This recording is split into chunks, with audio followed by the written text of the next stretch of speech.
Kyle, 22 male, is a distant relative.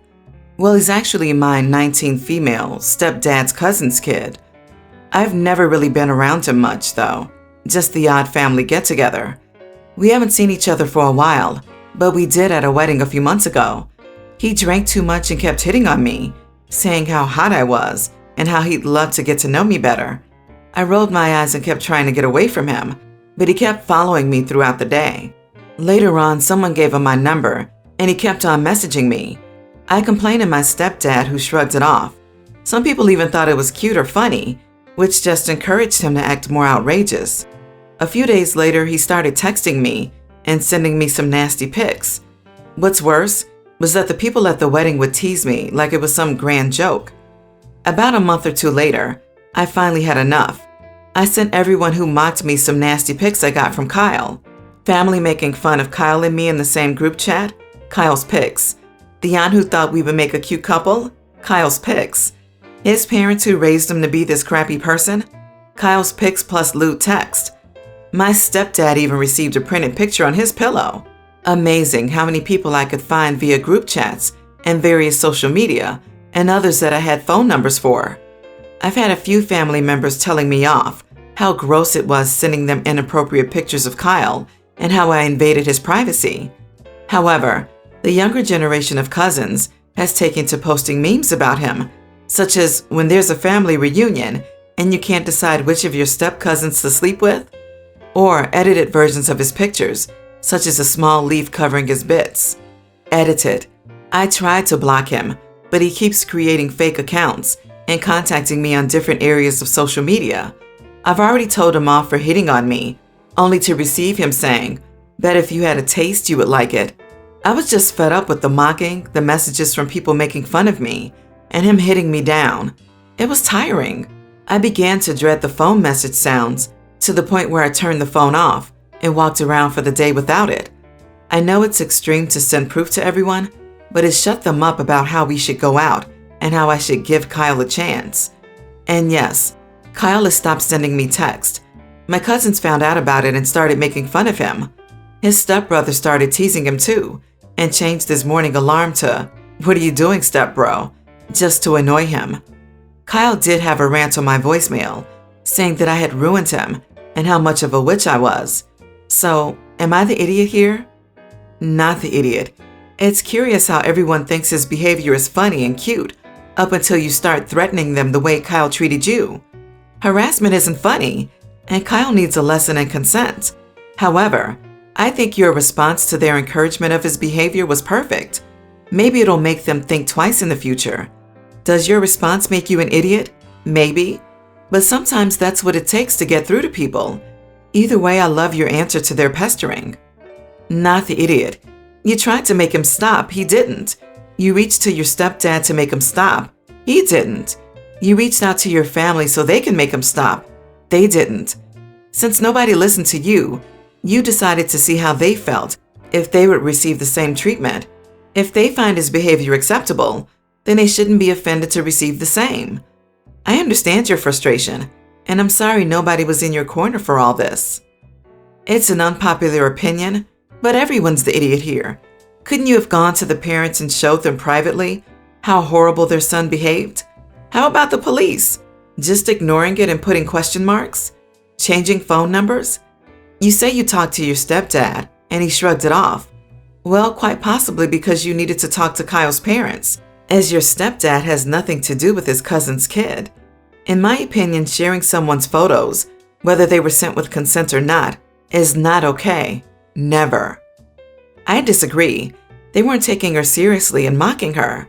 OP is not the idiot. It's cute and funny when you're on the receiving end. Yet when they are suddenly, it's gross and inappropriate. A bit hypocritical of them. I mean, it is inappropriate, but I don't have much sympathy for people who send such pics, nor those who encourage it. I, 20 male, am a single child, or at least I thought I was. However, just over a year ago, I discovered that I have a sister, Lucy. The story goes that my mother had a child with her first boyfriend while she was in college, and they couldn't support her, so she opted for adoption at birth. My father was aware of this, but I was never told. Anyways, about a year ago, she made contact with my/our mother. They've gotten on pretty well, keep in touch, and go on the odd lunch. Lucy's also attended a couple of our family events this past year. She and I get along fine as well, but we're different people, so not friends. So I sort of see her as an acquaintance or friend of the family, I guess. It's a little odd because I know we're closely related, but at the same time she doesn't feel like family, if that makes sense. Okay, so there's the backstory. Now on to the dilemma. My grandparents on my mother's side both passed a few years ago. My mother was their only child, and I'm their only grandchild, and they left their estate to me. This was known to my parents and me before they passed, as they expressed it when they made their will. My parents are well off financially. Mom's a nurse, Dad's a doctor, so they were fine with the arrangement. I was given access to the money on my 20th birthday, and the sum of money was much larger than I expected, totaling around $6 million. This is why I can't talk about this with anyone impartial, because I don't really want friends, etc. to know. Anyway, a few weeks ago, my mother sat me down and asked me to share the money with Lucy. Now here's the thing. Like I said, to me, Lucy is essentially an acquaintance. I know we're related by blood, but I don't exactly feel the type of connection to her that would merit giving her such a large sum of money, or any money at all for that matter. So I explained that to my mother, and she wasn't exactly happy with my answer. She believes I'm being incredibly selfish, and that Lucy could very much benefit from this money since she's still a college student and in debt. Here's why I think I might be the idiot. I don't really see that as my problem. First, I believe family is who feels like family, not who shares your DNA. Secondly, my grandparents were aware of Lucy's existence, even though they never met her, and they chose to leave everything to me all the same. Also, it's not as though Lucy grew up poor in the foster system or anything. She was adopted at birth by what seems like two great people. Her adoptive parents are an accountant and a teacher. P.S. I do not plan to just hoard the money. I am starting law school this year and plan to use it to start my own firm once I'm finished. So go forth and judge me, please. Am I being a selfish idiot here? Or am I justified in thinking that simply being related by blood doesn't merit any claim here? Not the idiot. Your grandparents were aware of Lucy's existence, and they chose not to leave her an inheritance. I am guessing since she was legally adopted, your grandparents didn't feel it was necessary. Also, Mother was obviously aware of Lucy's existence, but seemingly did nothing about it until now? I wonder if the grandparents left the money directly to OP to stop their daughter from sharing some of it with Lucy. Not the idiot. If your mother feels she is owed something, your mother should be the one to pony up whatever your mother thinks your half-sister is owed. That is not on you. Once again, not your fault. As a side note, I really hope that the money is in an account that only you have access to. I would hate for your mother to steal it from you. If anyone is being selfish, it's your mom. She's trying to take away from you what was freely given to you, forcing you to split the money with her daughter she gave up at birth. Your mom is the idiot. If your half-sister has been hitting up for any money, she is also the idiot. No idiots here. This is between you and your mother. Your mother's request seems to be understandable. She gave up one child and now realizes that this child is not necessarily better off for being given up, at least financially, as she had hoped when she first made her choices, especially if the decision for adoption was pushed on her by her parents, not an uncommon thing. Her feeling guilty that this child is going without because the same parents who pressured her into adoption chose to ignore the child in the will is an understandable feeling. I'm 34. 10 years ago, I cut my sister out of my life after she cheated with my then fiance. It was a 2-year-long affair that they only came out about when I caught them. She was pregnant and pretending it was the result of a one-night stand.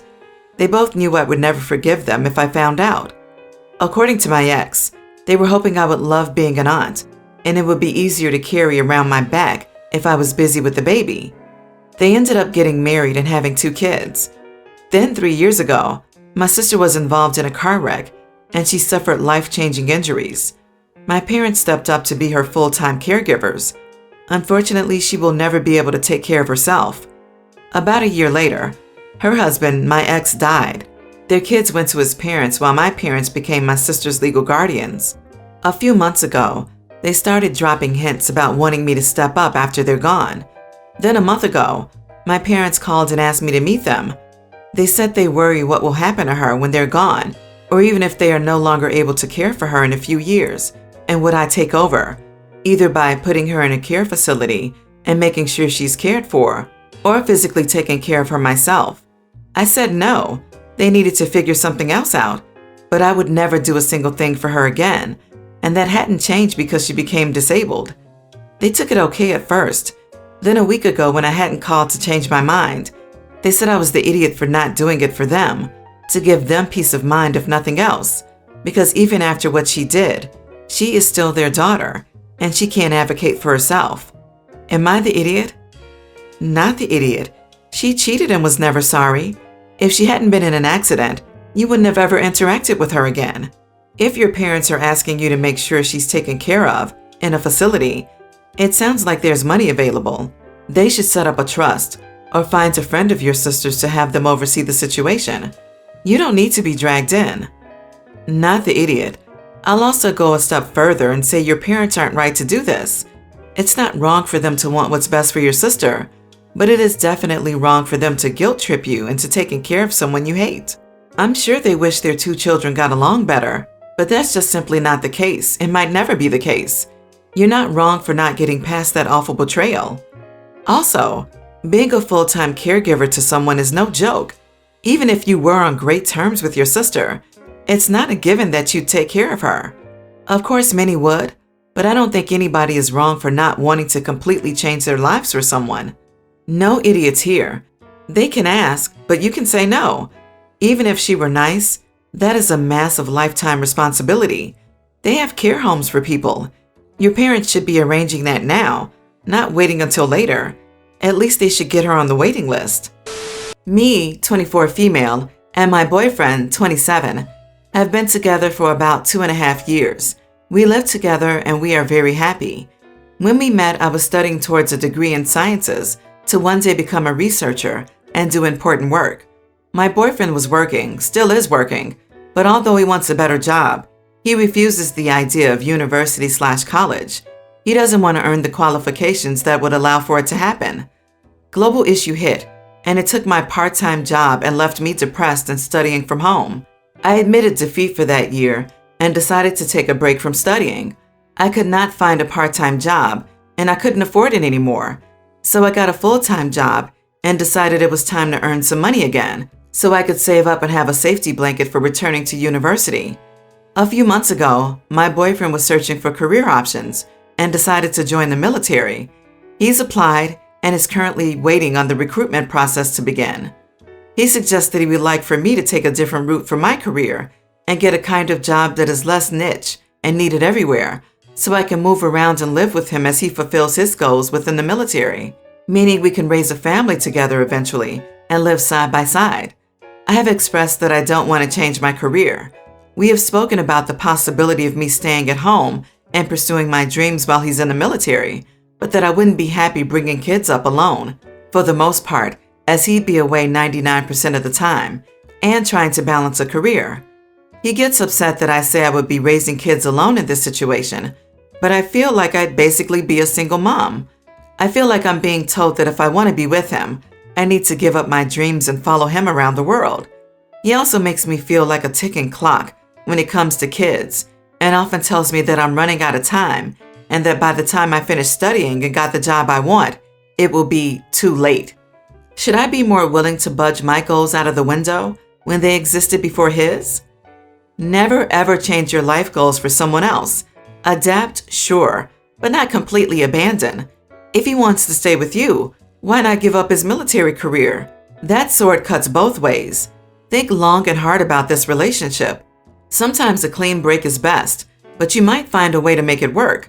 Don't miss out on your education. He is joining the military at age 27 because he doesn't want to get a formal education, but he still feels inferior if you do. Hence, he comes up with the next best thing to stifle your ambitions by dangling a family carrot in front of you. His ultimate goal is for you to not get an education that will give you a thriving career. Never forget that. This is all manipulative nonsense from an insecure man, And this is exactly how it starts. Soon, you will be a 40-year-old woman posting about how she gave up her very existence and dreams to accommodate a man that ended up taking up all financial responsibility. Now she has no savings, no employable skills, and 3 kids and a loveless marriage. This is a typical story when they are desperate for divorce but can't move an inch. Think about it. Your independence is not up for negotiation. My 26 male, sister 28, went to a school in a town that is a popular destination for some of the people in our area. Because of this, our parents bought a condo nearby. There is a hotel there that is known for weddings. We would visit this hotel frequently and eventually became fond of the place. I had never considered getting married there until I brought my now fiance, 25 female, there on vacation for the first time 3 years ago. We would look at the rooms and talk about the idea of maybe being able to get married there one day. I also knew my sister liked the place, but she had never expressed any desire to get married there, to my knowledge. Fast forward to this October, and my sister became engaged to her now fiance, 28 male. They ended up planning a wedding at a beautiful venue in the city next to us. As their plans were solidified, I proposed to my fiance in May. We looked at a few places for venues, but ended up exploring the hotel that we knew about from our vacations. We did our research, bargained with vendors, and scheduled a visit with our parents to finalize the deal in person. Then, out of the blue, my sister had a complete meltdown.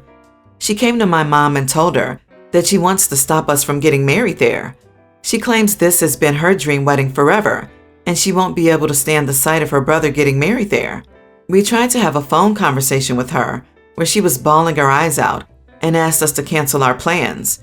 She said that the hotel means so much to her since she went to school near there and had more memories than we realized.